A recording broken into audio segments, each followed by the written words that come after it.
All right. An addled and confused Trump made a number of important policy statements and declarations on Air Force One. And I want to go through some of these. Now, the first one we played at the top of the show, I'm going to play it again because it's part of this outrageous press junket and gaggle, I guess better said. And Trump again, seemingly setting himself up to blame Pete Hegseth for war crimes, says he doesn't know anything about the supposed second strike on waterborne survivors of the boat bombings off the coast of Central and South America. Can you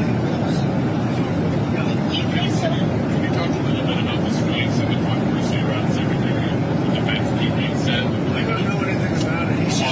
He said he did not say that, and I believe it. So you don't know if there was the two men? the second strike was a little bit bad. He said he didn't do it. He said he never said it. Would you be okay with that if he did? He said he didn't do it, so I don't have to make that decision. Yeah, he doesn't know. He's just not sure. He doesn't even have to evaluate it because it's just not anything that happened. And again, as I said earlier, this might seem like Trump being clueless, but to me, it strikes me more as Trump laying the groundwork to say, I didn't commit the war crimes. It was only Pete Hegseth.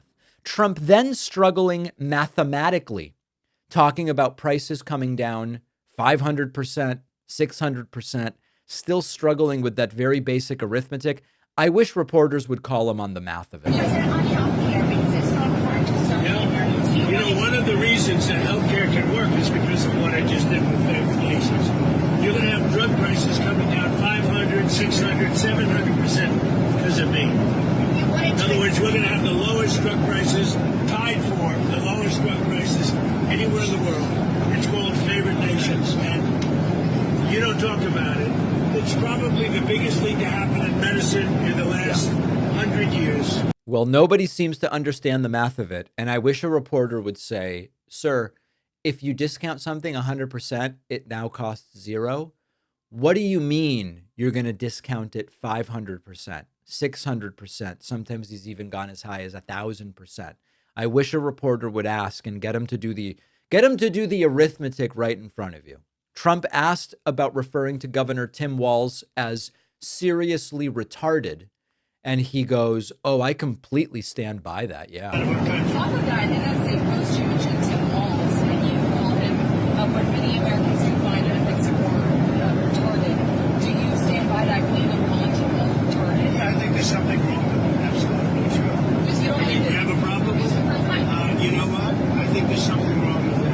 Anybody that would do what he did, anybody that would allow those people into a state and pay billions of dollars out to Somalia, we give billions of dollars to Somalia. It's not even a country because it doesn't function like a country.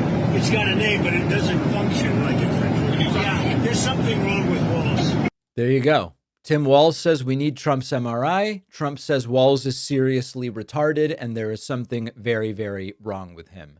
Critically important question.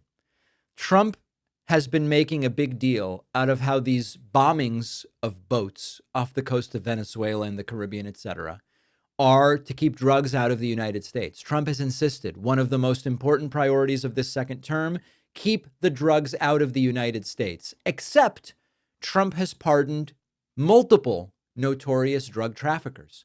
Oh, wait a second. Is Trump serious about keeping drugs out, or is everything he's doing actually for some other reason? Trump is asked about the fact that he pardoned Juan Orlando Hernandez, and Trump goes, who? Oh, that was a Biden con job. It's so clear how you want to keep drugs out of the U.S. Can you explain more about why you can pardon a notorious drug trafficker? Well, I don't know who you're talking about. Which Juan Orlando Hernandez. Well, I was asked by Honduras, many of the people of Honduras, they said it was a Biden setup. Not only Biden, but Biden didn't do it a lot, but it was the people that surround him. And I know that it can be hard to hear with the background noise. Trump is saying, well, I was told that was a Biden setup. That's why I did the pardon. And Trump's now going to be asked, what evidence do you have that it was a setup? And Trump doesn't have any. The resolute desk surrounded Biden when he was there, which was about very little time. And the people of Honduras really thought he was set up and it was a terrible thing. He was the president of the country. And they basically said he was a drug dealer because he was the president of the country. And they said it was a Biden administration setup. And I looked at the facts and I agreed with them. What evidence did you share that he was set up?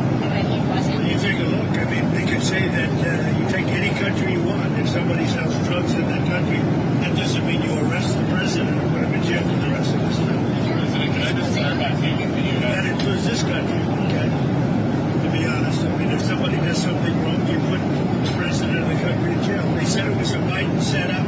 It was a Biden administration setup. And you have a big race going on this. So listen, first priority is stopping drugs, supposedly. Second priority is undoing any Biden setups, and that supersedes the importance of keeping drug dealers and traffickers in prison.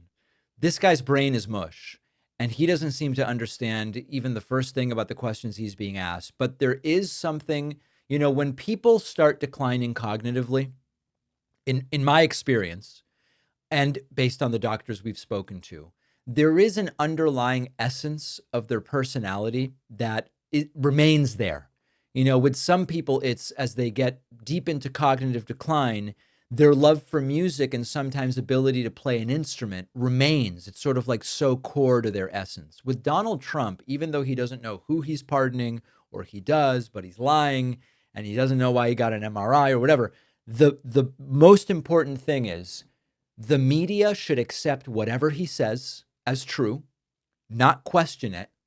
And as an authoritarian wannabe, he should be allowed to do whatever he wants without anybody putting up any kind of roadblock or even questioning him. The essence of Trump, even as he becomes more and more addled and incoherent, is the authoritarianism. I should get to do whatever I want. There should be no consequences, and no one should be able to stop me. Appreciate you watching. Stick around for this next video, and don't forget to hit subscribe so you actually see our uploads. You can also catch the full podcast on Spotify and Apple Podcasts.